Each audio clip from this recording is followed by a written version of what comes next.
So I'm Carrie Baldwin, and I'm with web.com. I've been with, we're headquartered here in Jacksonville. Some of you may have heard us or seen some of our ads in late night TV while you're studying.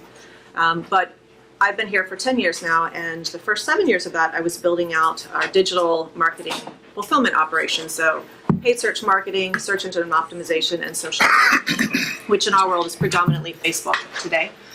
Then spent a couple of years on our agency team building out a program so that we can support local agencies who want to build websites but maybe don't have the in-house expertise. So we would do that on their behalf. And more recently just moved on to our international team, where we are building out all of our products and services in different markets. So we are in the UK today, so we're going to continue to build that out. And next we're moving into Latin America. Well, my name is Heather Smith. I'm a social media manager at the Dalton Agency. I originally began my career in advertising in media buying, and then transitioned to PR, and then transitioned to events, and then landed in social media. And currently I work on American Heart and American Stroke. I develop content for them, and I manage their communities, and then develop strategies for their markets and issues. Hi, I'm Brendan Comiskey. Heather is amazing. First, let me vouch for that. And I can say that because I also work at the Dalton Agency. VP Strategy and Planning. I've been at the agency since I graduated college. So when I started there, we were 30 people, and now we are 100 plus, and full service office in Atlanta, full service office in Orlando, and I do a little bit of everything in my role. I do a lot of new business pitching, which I love, and I do a lot of brand development, and I do a lot of strategy and planning with the different teams at the agency. So really happy to be here and speak with all of you. I'm Guy Barnhart. I work at the Shepherd Agency here in Jacksonville. What I do there, I'm an account manager over the transportation portfolio. So that consists primarily of CSX, but we have a couple other smaller transportation clients where we do kind of digital projects and things of that nature. So my day-to-day just consists of kind of taking projects as they come in from the client, managing timelines, managing budgets, managing a team of creatives, and making sure things get delivered to the client correctly, and they're on brand, and they're on strategy. And that's kind of my day-to-day there. Outside of that, I do some freelance writing, copywriting, and social media kind of management, because that's more where my passion lies, but my day job is kind of managing trains. So. Well, Guy made my job easy. I'm Marina Martin. I also work at Shepherd, and I'm also an account manager, and I do what he does. But I have a different portfolio. I kind of have all of our mixed bags. So I have the Jacksonville Zoo and the St. John's Cultural Council and a couple other restaurants and nonprofits and things. I'm also a UNF alumni, and I was in the PR department here, and kind of found my way into advertising. I'm Stacy Steiner. I'm project manager for Beeson 4 Media Group. I'm also an alumni. I got my master's in business from UNF, which is great. I work on a variety of accounts at Beeson, doing whatever the client really needs, helping them get the logos, website, video, different things done. And then I specialize in media buying and digital strategy. So for my PR ladies, what do you think are good cross skills? Because I sat at the luncheon with an advertising gentleman, and I found that actually really interesting. So what skills do you think would help translate over? So I am super biased, and I'm sorry, guys. I think PR is honestly the best well-rounded major you can go in communications, because you learn how to speak and how to write and how to communicate, and I think those are invaluable skills. Really, my job consists of communication all day. I've had to learn some things here and there, some media buying things I didn't know, but it's really about communication and being able to present yourself very well. And you learn a lot of strategy in PR, which I think is really helpful. And I do a lot of strategy in my job, helping clients kind of plan out their year with events and campaigns and that sort of thing. They cross over a lot, actually, at least in my line of work, it does. So, and then social media is a big thing, but I feel like everyone in here, just being a millennial of some kind, you kind of have the social media skills kind of built into your DNA. So. I'd like to just respond as a non-PR major. So I studied English, so I'm a liberal arts guy. So I think liberal arts are the best degree you can have. No, but for real, any major I think is what you get in, what you get out, what you put in. So if your professional job is going to consist of a lot of communication, a lot of emails, a lot of talking in front of people, and using your brain. Surprisingly, you use it all the time in your professional world. So I think any kind of study that you're focusing in college is finding ways to apply that professionally. And how you're going to do that is by getting internships. So I think for me as a liberal arts person, seeing how my writing skills and my analytical skills and my research skills apply in the context of an agency was pretty useful, because I was doing that all the time, just in different subjects. So I think it always goes back to the story you can tell about yourself, or tell yourself. So when you're sitting down in an interview and you're kind of talking about, when they're grilling you with questions, how do you explain that? And then beyond that, what we always talk about, Marina and I at Shepherd, when we're interviewing interns, is people skills. So kind of dealing with stressful situations and handling them appropriately, because sometimes the client will be really frustrated because the creative team didn't deliver what they were expecting, and then the creative team's really frustrated because the client didn't get what they were trying to do, and you're going to have to try to bridge that gap. And that's a challenge, and that's something you kind of learn from experience. I don't know if that answered the question, but a lot of it's just getting out there and doing. I would just add real quick, relationships. We were talking about this at our table today. Building relationships with people in PR may be specific to reporters, but internally specific to creative, specific to other account team people. Building relationships goes across the board in probably any industry, but in a communication industry, being able to have strong relationships goes a long way. Being working at an agency, do you guys find it hard to dedicate time, knowing that you have so many different projects that you're working on at once? It's a great challenge. It's trying to find time for your projects. I'd say, as account people, I think most of us are. So unlike the creative team, we don't have a traffic manager kind of dictating our schedule. We kind of manage our own time and schedule. So it's a little overwhelming. You're as you walk in the door and as you're kind of getting acclimated to the speed of agency world. But it just kind of comes with time, and I think you just have to figure out what works best for you in the morning. Do you kind of put all your meetings in the morning when you're nice and fresh, and you can kind of think through if it's some strategic types of meetings, or are you an afternoon person after everyone has coffee and lunch? It's kind of feeling out your team, and then one of the things you'll notice with account folks is we're always on our phones responding to emails. That's kind of the big thing you're always constantly doing, kind of through the night sometimes. So I think it depends on the project and the team you're working with. But I think one of the benefits of working at an agency is because you get to work on multiple things. So your day is never the same. I work on one client now, but before that I had 7. So, my day was always different. There was always another fire, or maybe it was a slow day or whatever. But kind of going back to your question of juggling all those things, you just make it work. Mm-hmm. But always remember that it is a job, and the work will get done, and no one's going to die in the process. I have to tell people that all the time. We always get it done in the end. Yeah. Somehow.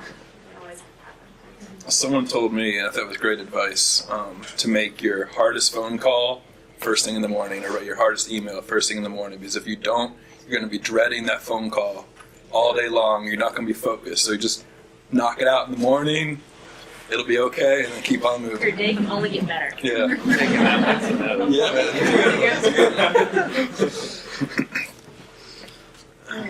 Next question. So, as a lot of us are nearing graduation date, what is your personal definition? What is the profile of an ideal new hire? Do they have a lot of volunteer work? Do they have where they talk to their class? Is it a knockout interview, a bomb resume? What is your profile of new hires? I can start with that one. For me, it is enthusiasm. I think it's really important. It is having a very strong sense of communication style, whether it's your print resume or when you're on the phone with us or in the actual interview. And it's really having, I think, not so much a strong depth of experience, because we know you're only going to have so much, right? But is it progressive? Over time, have you had increasing levels of responsibility throughout your burgeoning career, right? And so it's being able to show that you have an interest in PR or marketing or communications, and you've done things that surround that. So even if you have a summer job that has nothing to do with it, But did you, however, find an instance where you found something that could be better at that job, and you went to your management and you said, here's a better way to do something, and then it was implemented and it was successful. So have those very, very, very concrete stories of ways that you've helped a business problem. It's like measurable achievements. Absolutely. And I'd like to follow up with that and like reaffirm enthusiasm is so important, because you can have all of the superlatives on your resume, and if you're kind of boring in the interview, someone else may come in and knock it out of the park because they're so engaged and they're excited. And then again, finding practical applications in where you are right now. So I was a bartender at a music venue. Our social media sucked. We needed it. So I went out and made it better. And so like, although my main job was just making drinks, it's finding ways to kind of, because that's a cool story to tell in an interview, because you're like, hey, I was just serving tables at the pizza joint, but I grew their Instagram by 1,000 followers. And now, just having stories where you're finding your communication brain is always kind of checked on. I also say don't be afraid to call on people you know. I get a resume from someone and I get a phone call from someone I know, if it's a dog it, whoever, and say, hey, this person's great, give them a chance. I'm more likely to give that person a shot because I have someone I trust who knows them. So your relationship building. Recommendation. I had a question. You mentioned a couple of things where you'd like to see the progression over time. And so you're looking at a resume for that information, because we've been instructed actually by our department to keep our resumes short and simple, which basically not much more than a bulleted list. And that during an interview would really be the time to explain more about it, or in a cover letter have the opportunity to explain a little bit more. But I really actually hated having to take my resume from some, very elaborate explanation of some of the things I've accomplished, because I'm pretty proud of some of the things I've done, and have to turn that into a bulleted list. I'm like, well, this is nowhere near as impressive as what I was telling you about. Well, here's one of the secrets. I don't know if you guys do the same thing, but when I get a stack of resumes, I can judge within 20 to 30 seconds if I'm interested in talking to that person. Yeah, sure. So the shorter the resume is, and the more bulleted it is, at the very, very, the most important things that you did, I fixed this and here's what the result of that was. Those are the things that I'm looking for. And can you clearly spell that out for me? Spelling and grammar really, really counts as well. If I see a single mistake, you're in the no pile. Yeah. No matter how many words or how wonderful you are, because you were not detail oriented. Make it to the point where, think about if you go and you do a search online and you look at ads, how small are those ads? 140 characters or whatever they are. You have to think that way, because somebody looking at resumes is going to flip through these things as quickly as possible. Yeah, and if it's more than 2 pages, one page, I'm not looking at it. I have to say. Right. And I had to put mine to 1 page, and you have to squish those margins and make it work. But That's right. and most of you shouldn't have enough information to go on 2 pages. Yes. The majority of you guys, it doesn't. Older than some. I know, and it's that is true. In your interview, that's the time you can shine, and then that's when you can really explain your, or the little details about, oh, I was an athlete in college, or I did this or something extra. Like, okay, that's great. I want to know that, because that's definitely in the interview. And your LinkedIn might be a good context to kind of spell that out more. I mean, it's not as, your resume is still the first impression, but if you want to kind of give some kind of more background to that, LinkedIn I think is a better avenue for that, because it's a social website, even though it's professional. So. I think cater your resume to who you're sending it to. So if you have certain experience for a certain area, field, put that on. Don't be afraid to tailor your resume for a certain person. On the similar subject of using LinkedIn as a broader resume, what do you like online portfolios that you can put your resume and your references and everything like that? And how do you guys take the time to look through those? For students, I do. For professionals, maybe not as much, but I think it's different. But for you guys, absolutely. That's where you get to show your work, because that's really where your tangible work is. Yeah. Absolutely. And I know we were talking at our table at lunch today. Clean up your Facebook pages and your Twitter accounts. And I think social media, do not put anything on there that would be potentially offensive to a potential employer. Yep. We know if you're in college and you're having a really good time. We all did that too. But I can tell you, one of the first things I do after I weed through resumes and determine here's my yes pile, I instantly go online and try to find everything I can about them socially. Yeah. If I see one thing I don't like, you're in the no pile. Just because I want you to be professional doesn't mean I don't want you to have fun in your personal life, because we all do, but be very, very professional online. No keg stands. Right. And you should probably treat your social media account as if it could be hacked at any time. That information could become public. So even if you have it set to private, if you're sitting there with a bong and you probably don't want that out there. Yeah. Somebody Just in general, don't you never know. upload. I mean, I have had people where I'm like, oh well, I'm not friends with this person, but my coworker is, and I've had them pull it up. Unless and you're then I going to see market stuff. medicinal marijuana. Yeah. If you're in Colorado, I totally. mean, there are situations where even though you might have your stuff set to private, like I can find a way to see it in some situations. So if you don't want anybody to see it, don't put it out there. Google yourself, see what comes up. You'll be surprised. I was just curious. I mean, I think it's pretty obvious at this point that we shouldn't be putting pictures of kickstands or partying or whatever. What are some other things that you wouldn't want to see on someone's social media? I don't have any pictures of partying, but I mean, if you have a picture of a glass, I mean, personally, it depends on the people. If I see someone with a glass of wine, you're over 21, you drink, that's fine. I think it's just, or you have a political opinion, that's your political opinion, and I think social media is an avenue for that. Think of what a responsible adult person is in your head, and that's kind of where you should kind of net out. And that's going to be somewhat subjective and fluid. I'm very active on social media. I also have a lot of opinions, so I'm posting my opinions and sharing things all the time. But my Facebook profile is very open and a very engaged thing. So, and maybe my bosses just let me get away with a lot of things. But I'm never posting. I'm not offensive. I'm not vulgar. I'm not doing I'm not posting like idiotic kind of comments, or I'm not Donald Trump basically type of thing. So it's like, you have to you just kind of think of what your mom would want to see, and that's kind of a good measurement. And that's tasteful jokes. Yeah. But to that point, I'm not going to go back, 100 photos and stalk you. No. I'm not going to go back, what were you doing when you were 16 if you had Facebook at 16? I don't know. Well, like if your Instagram's you out with your friends and it's a group photo down at a bar, who cares? I mean, that's what your social. Probably been to the same bar. So it's not like, but I think it's more of a caution of just, Use your best judgment. Yeah. Probably kind of that threshold, and like I said, it's different for every person, but there is a fine line I think you need to walk. If that helps, I don't know. It's very subjective, but. I have a question.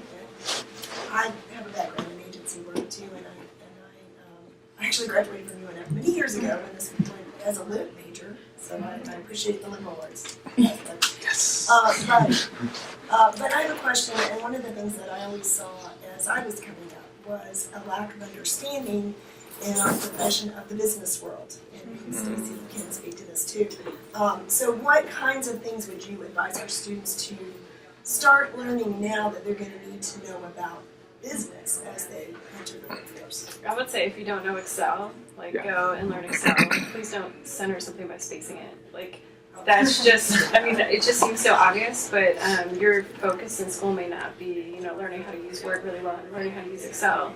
But it is really important, and as somebody that's entering into the world, you are going to have to help a lot with that. I have certain people I work with that are older that don't know how to use it, so I help them with Excel, but I'm expected to know how to use it, so that's just a blatant one. But there's going to be those tools out there that you guys are expected to know, and if you don't, this is the time to learn them. So take an extra class or do YouTube something online or YouTube. Yeah, when in doubt, gosh, Google it. I've learned so much just from Googling stuff. I'm a big advocate of teaching yourself new skills. I mean, with Skillshare and lynda.com and YouTube, there's so many resources to learn Excel. I wasn't fluent with Excel at all, but I watched a couple videos and I'm pretty comfortable with doing at least basic stuff. Outside of that, classes, I wish I would have taken maybe a couple economics classes. I wish I would have taken some just kind of more kind of business oriented kind of finance stuff, although I don't do that day to day. Just helps when you're communicating with clients, because in the agency world, that's who kind of you're closest to. Not really, you're close to your creative team and you need to understand design lingo and all that, but a lot of times you're dealing with people who used to be sales guys in the marketing department. So I think it is important. Yeah, I couldn't echo that enough. Understanding business and whatever the category is, understanding how they make money, understanding the difference between publicly traded or privately owned, and so if you're gonna, it took years. I won't lie. like for me, like the first few meetings I was in, my head would be spinning because I don't understand, like, how do they really make money? What's the business theory behind, what they are doing? But you learn it. And I think the more you can do, I think it's a great question, because I would recommend, if you're going to interview at a company, and like transportation, study the key buzzwords and the key phrases that you use in transportation. So when you go in for the interview, you can talk somewhat intelligently about that. That will go a long way, because when you're in front of a client, if you can demonstrate you understand their business, it's a great thing. My goal is to know more than my clients at CSX. So it's when I got hired, I went and bought a book on intermodal transportation, read the whole dang thing, went and downloaded the dictionary of railroad terms just so I could speak their lingo. Half of that has never come up in my meetings. But now when they mention something like drayage or something like that, I'm like, oh, I know what they're talking about. So I think it is kind of, especially if you're kind of category focused in the agency, it's important to kind of learn. And that's what's cool about our job, is you can be a student for the rest of your life if you choose to be. And that's why I love working at the agency, because you get to learn new things all the time and get to be a nerd professionally. So it's kind of cool. I think just one other practical thing along with the Excel concept is learning how to email correctly. Oh yeah. So right now you text a lot, or you're on Instagram, when you're emailing your friends, and you might not be using capitalization or punctuation, and everything's just kind of a run-on, because we know we're just communicating, right? But in the professional sense, you have to make sure you are writing very succinctly and clearly. Use your grammar, use your punctuation, use all caps, use caps when it's appropriate. Because otherwise, we've all, I think, probably talked to people professionally when you're on the phone, like, this guy's great, he's really smart, and then he sends you an email, like, oh my God. So be really, really careful about that. You're going to have to change your communication habit when it comes to email. And there's a certain structure, I think that's so important, because that's just like a pet peeve, especially on our side. Because again, you might have a client that doesn't write well, but you're a communications professional, so that thing needs to be perfect. I'm still typing out emails really fast, but I'm triple read them, make sure everything's correct, and there is a proper, have a greeting, have a signature that you sign off with. Be polite. The 1 minute delay in the outbox is really, really important too. Mm-hmm. So you can set up your Outlook email. I don't know if any of you have done this. I've learned the hard way. Set up a delay so that when you hit send, it sits there for a little bit first. In case you make a mistake, go right back to it. It's never happened to me. Another good tip. There's been moments where I'm like, did that just happen? Right. Or like you unplug your Ethernet cord or turn wireless off real quick while it's sending, like. The 1 minute delay. Do that. We're learning too now. So, I know that you all are successful businessmen and women, but what are some stories of how you got to where you are? Whether they were easy out of college, got your dream job, dream internship, or whether they were awful learning experiences. Like, we're almost to that point where we have to take the plunge. So how did you guys? Don't be afraid to fail. I have learned everything I know right now, which is not much because I'm young, but I failed in some respect. I made a mistake, and let me tell you, with a client, you'll never make that mistake ever again. I think that's the best way to learn. And then internships. I got every single internship that I have done because I knew someone. They all connected. And that's huge. Don't burn your bridges, because I got my job that I have today because I interned there, and I got the job I had before that because I interned somewhere. That's huge. Huge, huge, huge. Yeah, and I was a history major, so liberal arts. Awesome. Yes. And I started off, and I always knew I wanted to do advertising since I was in high school, but I still studied history because I thought it was important for communication and just be intelligent about communication. And I ended up actually working at a transportation firm out of school, and I ended up managing an office there. And then at some point, after a few years, I realized, well, the internet was happening, so I'm dating myself a little bit, but it didn't exist when I first got out of college. We didn't even have email. And so when I saw that there was this new space, new advertising realm, I said, okay, that's what I want to do.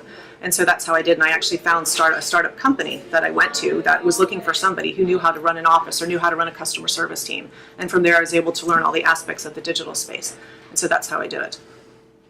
For me, I kind of had a long journey to where I am today, because I did take the liberal arts route and kind of floundered around a couple years, kind of figuring out what to do with that degree, and then came back and studied a little bit longer in the communication department and production. But I found my focus because I wanted to write. I always wanted to be a writer, so I was writing for local magazines and things like that. But just building up my network slowly but surely. And what really kind of hooked me into the professional kind of communications industry was when I interned at a production studio called DVA, which they just got bought by Florida Blue, so now they're an in-house agency. But we were making commercials and being on set and seeing what everyone's doing and all that kind of movement. I see the agency people under the tent drinking a cup of coffee, and I was like, that's it. Like, I want to be those guys. And so from there, I started kind of really focusing on, all right, how do I get to be at an ad agency? And so another kind of realm of experience I wanted to get is I wanted to work in PR and events. So I did an internship at the Chamber and worked with their downtown director and helped do some downtown events. Again, building up my network, though. I met people that are now my clients today at Community First. And then from there, I got an internship at an agency, and I just went all in, and I just was enthusiastic and really excited to be there. And they offered me a job before I even graduated. And so I was kind of really lucky to have that opportunity. But once your foot's in the door, I feel like, from there you got to prove yourself and just, again, be a student of wherever you are and just kind of learn and be smart and be better. And where you are, you're going to figure out how to do that. So that's kind of how I got there, and it was a long time to get to the point I am today. But once you're in, and I love it. For me, and talking about being a student while you're there, when I graduated college, I mentioned I went into media, but being the youngest person at an ad agency, they just dropped social media on my desk because they said, you're young, whatever. So I just was managing Facebook pages and doing Twitter, but the whole time I wasn't just like doing it. Like, I would post on my own personal page. Like, I was looking at other brands and seeing what they were doing and reading Ad Week and seeing like the big campaigns that they were doing on social media and the different applications that a brand might use social media for. So I was doing this the whole time, not really realizing it was a job at all until we got a new boss, and then he was like, you know what you're talking about. Why aren't you doing this full time? And I was like, that's a thing? I can concentrate on this one thing? He was like, yes, you can. So I built a social media department. So just having that eye of inquisitive eye, like, how did they do that? I want to do that, and let me figure it out. Will help you go a long way, because you never know what the application might be for it down the line for a client. Just keeping things in your pocket, like, this is a great idea and I'm going to use it whenever it comes abreast or whatever. So constantly learning and all that good stuff. Yeah, I think we've said it, but to me it's like, say yes and don't and challenge yourself. I love challenging myself and doing something I've never done before, and which goes along with don't be afraid to fail, right? Yeah. But if someone asks you to do something at work, say yes, do your homework, figure it out, and then do as great as you can with that initiative. Yeah. And one thing will lead to another. Since there's a lot of agency folks here, and I know Terry's with Web.com, so you have clients as well. And talk a little bit about, we hear about clients, and we do this for the client, and for the client, but talk a little bit about how you get clients in the first place. Pitch a minute. So I do a lot of that. I'll talk on that one. There's really two ways to get clients. One is relationships. Relationships are the best way to get new clients. And so whether it is someone in a different role of your life, a different place of your life, but even better, someone that you do work with. And when you get into the agency, you have a client, they're a CMO or they're a marketing director. They move on. Most marketing directors now are only at a business for about 4 years. They're going to go someplace else. If you do a great job, you build a great relationship with them, they're going to call you up at the new place because they trust you and they know that you've got their back, right? So building that relationship, when you are a new business and you get the call of, hey, Brendan, or hey, Dalton, we want you to come in and talk to us about where I'm at in my new company, it's gold, right?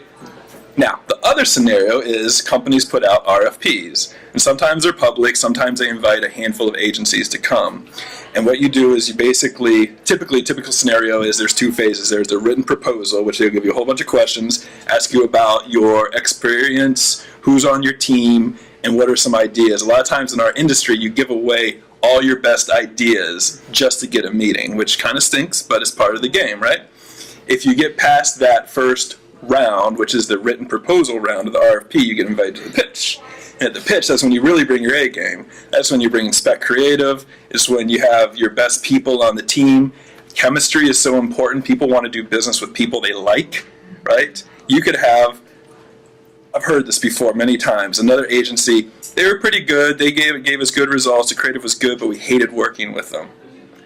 That's not a good way to do business. Be pleasant, build relationships, and you're going to win more pitches. So that's kind of the two scenarios from my perspective of how we get new business relationships or responding to an RFP/pitch.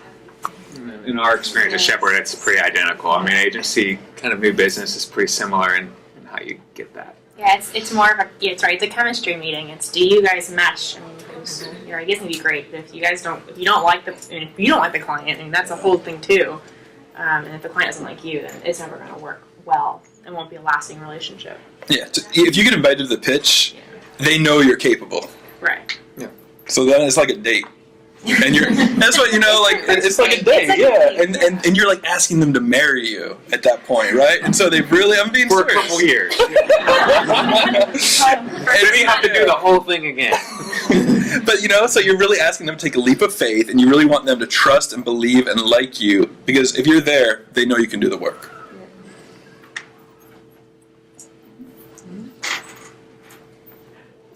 Any other questions?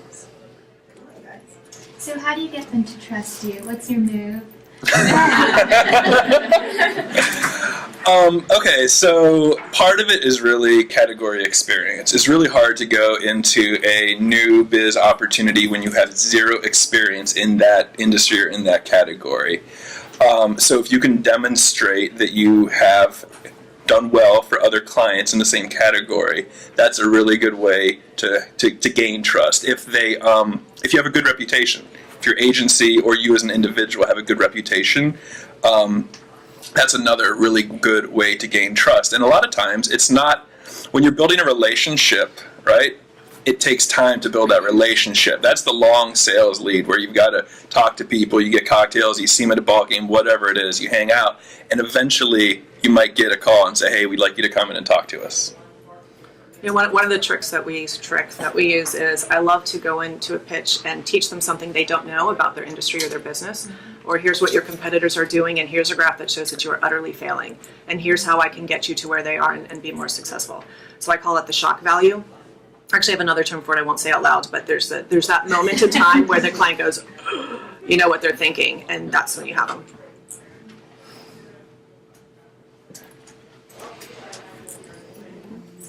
I'd say pitches are probably the like one of the most fun aspects and stressful aspects of agency life, because everyone's there until 2 or 3 a.m. working on it. I mean, you're stressed, you're frazzled, and then you have to show up early the next morning and actually talk through that. So it's fun, it's stressful, and so, I mean, again, there's really no secret, because if there would only be one ad agency, because they'd win all the time. So it's like you just never know. Every client's different.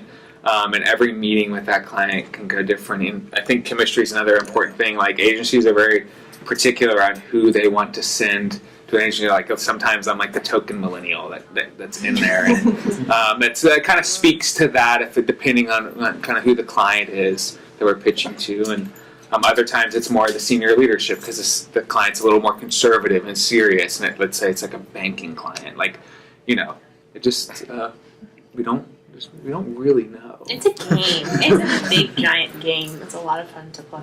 Every client is different, and it's, you figure it out. You figure out what client you can be really casual with, and what client you really need to focus on your grammar and really make sure that everything is tip-top shape. And, there's some client you can just shoot the breeze with, and it's all going to be okay. And then some where it's just super stressful. You learn. Mm-hmm. Banking and law firms. Yeah. They have these You'll send them sometimes the most beautiful things in the world. Nonprofits are a lot of fun to work with, though, because they're always fun and creative. Most of the time, they're always fun and creative. Yes, definitely. They've got always a good eye. Yeah. Not that I don't love working with banking and financial clients, of course. We love them. See, I would say doctors. Because Beeson tends to have a lot of medical firms. Not as many now, but used to be doctors, and they know everything. Yeah. That's, yeah. The vanity play. Yep. Right. Mm-hmm. So this video is going where? are some play off of one she has last breakout, but what are some misconceptions about your job or what your day to day is like that you would respond to or correct? I have that, and then me being in social media is the big misconception is anyone can do social media. I have a Facebook page. My nephew could manage my page.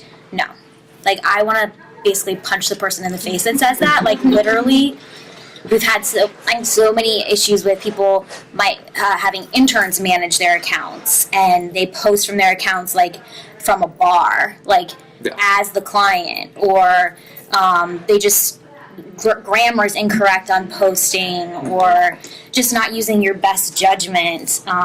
Consistent like strategy. Yeah, strategy is a big thing. It's not just posting to post. It's every post that we put out is has a purpose, has a reason. It's going to achieve a certain thing. We have goals for our posts. We have. It's not just throwing shit up there and hoping it sticks. You know, it's not. Yeah, it's not all just the creative. So a lot of what we do in marketing is the analytics, the data behind the scenes. So you will know by any single category for Facebook what is the right day of the week or hour of the day to post something. You will know exactly when to do it. And part of that is just looking at all the metrics and making those decisions versus what puppy picture am I going to post today. You have to know what day and what hour to do it. And sometimes puppy pictures just kill it anyway. Number one.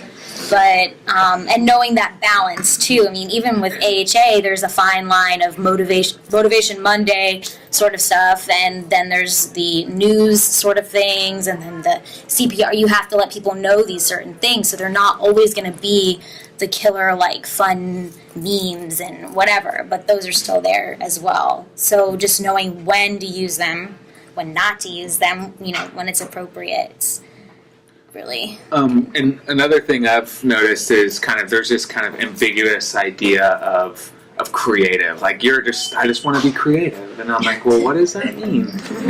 To be creative, you have to create something. So you need to be making something. So it's not just creative and it's like you sit around and play your Game Boy or whatever, because I have a Game Boy Color sitting on my desk, but you don't do that during the workday unless it's really slow. But but it's not your work is filled with a lot of emails and phone calls and meetings, and it could be kind of boring sometimes, and that's just the way it is. It's the ups and downs of just the day-to-day of working in an office environment. So yeah, there's moments where you're doing some kick butt creative and you are making a hilarious meme that's going to go viral or whatever. But some days it's kind of just very straightforward type of work. It's the days you're making a funny commercial for a bank, which happens, or you're doing a very kind of a brochure on how to help a company ship more grain in their locomotives. Like it just depends, and your clients run the gamut. And I think one thing that with the agency I work at, what's cool is our bosses are cognizant to not kind of bog us down. I'm working with transportation so much on a day-to-day basis that he'll throw in a couple fun things for me to work on to keep me fresh and focused and creative. So I think the idea of what a creative professional does is kind of lost. Like, if you want to be a designer, go study graphic design. You're not going to be pushing pixels at your job. Or if you want to be a writer, start writing something. If you want to be like copywriters, that's a paid job at an agency, and they're coming up with clever lines and writing brochure. But sometimes they're writing boring brochure copy for a pet vaccine. But if that's what you like and you want to spend your kind of time behind a keyboard typing, then start doing it now. Start writing in a local magazine. Start kind of writing a blog and showing those skills. And then us that work in accounts, it's just having those professional skill sets, the understanding analytics and data and interpreting that. I kind of went on a tangent there, so I'll just stop talking. Yeah, we're all madmen. I mean, that show's cool, and yeah, we have our moments, but it's business. We're not all smoking and drinking in the office. That's not true. I am sometimes. And also, you're going to run it. If you go into in the ad world, I find that a lot of people, and a lot of the criticism that I get is, why would I go with an ad agency? You guys are so expensive. That's a huge one I get, and you kind of have to know that, we do want to take care of our clients, and we are going to give our clients, we do have their best interest first. And so if it's the less expensive option, we're going to give them that. You know, it's not all about the money. I think that's what I find in our business sometimes. I have a sorry. Regarding applying, whether it be to your internship or actually to get a job at your agency, what are some of the things you like to see? Because obviously we could send in a resume, but you may not contact us within that week. So a follow-up email, a follow-up call, how much is too much, would you say? What do you like to see after, what catches your eye if we're trying to get the job? Well, I manage internships for accounts in Shepherd, so if you're looking for an internship, let me know. Fran's my intern right now, so she can tell you about it. But seriously, if you are looking for an internship, please come and find me afterwards. I'd be happy to talk to you. I find that you email and then a call after doesn't hurt. Sometimes we get so many emails every day. Our email is connected to our account management system, and our email gets bogged down. A phone call, sometimes I don't see it. Honestly, your email, or I see it and I'm on to something else. A phone call is always great. And maybe it's the next day, or maybe it's 2 days later. Hey, I sent you an email. I'd love to talk to you. And it gives you a good personal touch too. And I think always being able to talk to someone is a better option. I also do the internships at BSIN, and I'm not a phone person just because I'm so busy. So I would, on my end, I would say email. So maybe do both. Yeah, because you never know who you're dealing with, what their personality type is. But if you don't send a thank you letter within 24 hours of your interview, you're probably just wasting your time. Because there's people out there that are doing that, and it just helps them, or you, if you're the one that doesn't stand out from everybody else that we're interviewing, whether it's an actual job or an internship. I treat them the same. Can I make a comment from the back of the room here? Most of you guys are either public relations or advertising or in communications, right? So you've taken lots of courses about how to communicate, right? You've taken advertising courses about how do I break through. Think of yourself as a brand, right? Use the skills that you're getting here and think of it, getting your job or your internship, as a campaign. It's a campaign, right? So what are the elements that go into a campaign? I mean, use the things that you've learned.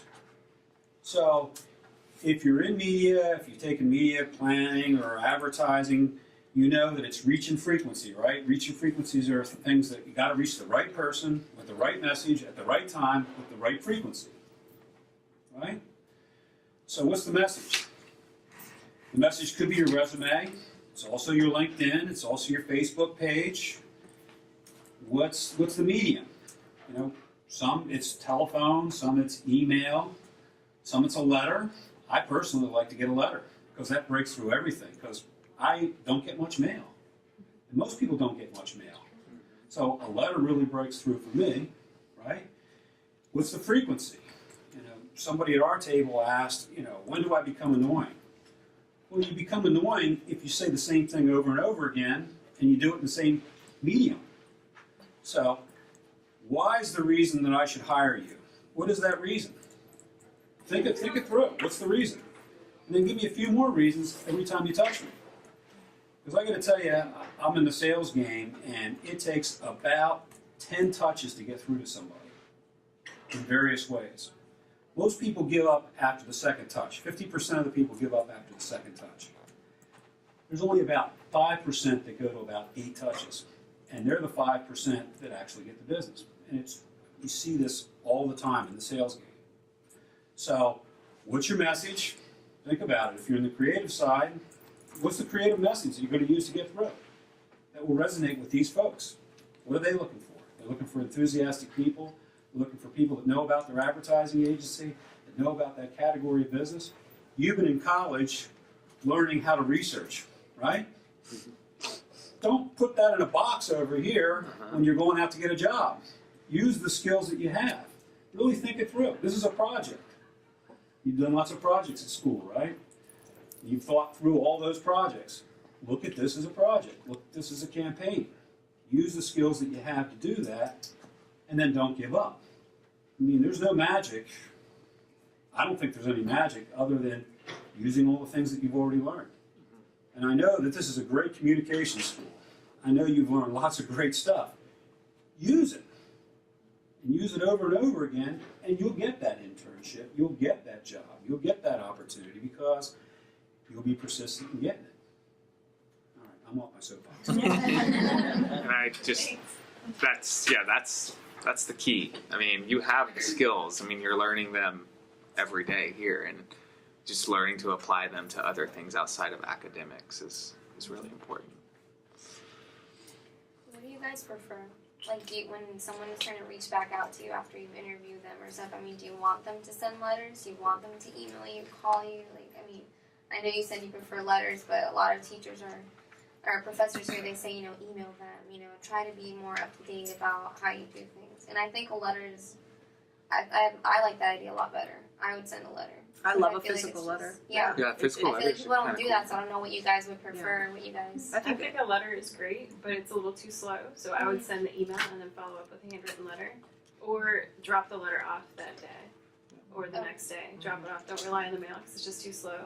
And you want to make sure that they know you did it right away, and that shows initiative and that you're excited about it and all that. And sometimes mail could just be too slow for that kind of immediacy. And I'm fine if somebody calls me and says, hey, had a great conversation. Are there any other questions you have for me at this time? Or if you have another question for me, that's really good as well. Hey, I've been thinking about it. I have another question. Can you tell me this? It's a great way to initiate another discussion. Do your companies usually keep on like a certain amount of interns as like employees afterwards? And how can you set yourself apart during your internship to be hired? Depends on how much space we have at the time. I wish I could hire sometimes all my interns. I come through, but I don't have space. But the good ones stand out. I was an intern at my company at Shepherd, and then it took me.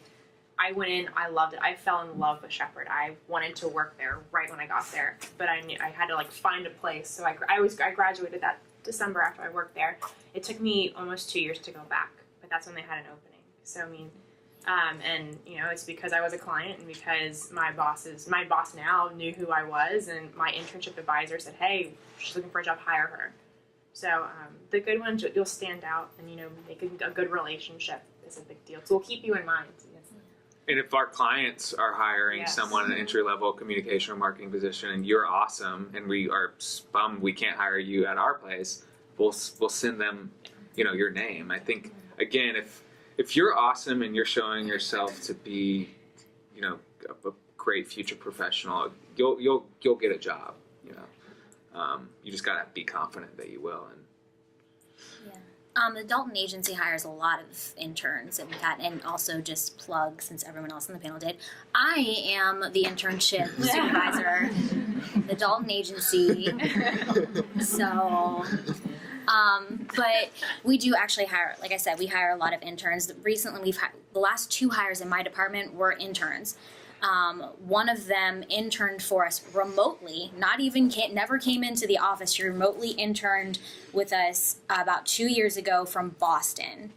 And the manager of my department wasn't manager at the time, but he remembered her, working with her on different projects. And when a position, now he's manager, and when a position opened, he thought of her and brought her in. She was working at another smaller firm in town, and he called her up, and the rest is history. Our most recent intern literally just finished up his internship, got hired at another place, and had been there for 2 weeks, and I took him out to lunch and was like, so, hey, we want you here. So it happens. What I would say as an internship supervisor is the interns that stand out most to me aren't the ones that sit in their cube and wait for me to give them something to do.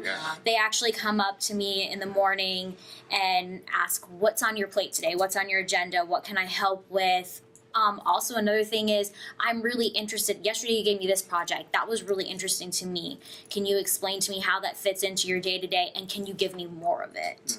But you are the captain of what you're learning there, so being proactive about what you want to learn and what you want to get out of the internship shows me that you're tenacious and that you can keep up with the whole hamster wheel of agency life. So, definitely. Also, one thing that is huge is once you leave your internship, don't be shy to contact me later on. Just check in. All of my interns have my cell phone number, and I will randomly get texts or tweets for my interns, just checking in. How are things going? How I saw content that I worked on, it just popped up on McDonald's or whatever. That was really cool to see. Just checking in. I have interns that take me out for coffee afterwards, or we meet for lunch. Just keeping in touch with that, building those relationships, which we've been talking about. Just keeping in touch goes a long way. Even beyond, I love everything she said, even beyond just asking what can I do to help you today, suggest something. Yeah. Say, hey, I know you're working on that da-da-da-da-da, let me do some secondary research for you. Because it's so hard. I mean, people come up to me and ask me, and I'm like, I don't know. You know what I mean? You know what I mean? It's like you're grinding on something. But if someone came up to me and said, hey, can I do this for you? I've got a great idea. It's beautiful. And there'll be days where you're dead in an internship, and you know sometimes that sucks. But you have something you have to get done that Beer run. Go on a beer run. Yeah. That's always a great suggestion, and you should do it. You're 21. have you a beer. Yeah. Only if you're 21. Yes, cat beer run. But that's the thing. Like, you're already there. We like you enough to hire you as an intern. So, don't be so scared and intimidated by us, and kind of show your personality. Yeah. The people whose personality shine, and if they fit into the culture, and if they make maybe a buddy, like if you make a buddy with like another entry level person or something, that's good. Yeah. Culture is huge though. Like, we've had interns that are really great that, show that they're capable, but they just didn't really gel with the team. So culture and personalities is huge. Like, you might have the best resume, you might be like way better than another candidate, but if that one candidate like shows personality or just gels better with the team, then they're probably going to get it over you. So the key thing out of that is just to be yourself, be your best professional self. Don't let your freak flag fly, but be professional, but also be yourself. Because there is a balance. Bad interns are a little too. But we've all been in your shoes. We were all here at one point. We remember it. Like it's a challenge. We get it. Anything else? Well, if we can get you guys to maybe stick around for a few minutes, if anybody wants to chat one-on-one. So if you have a few questions. So let's get our panel. So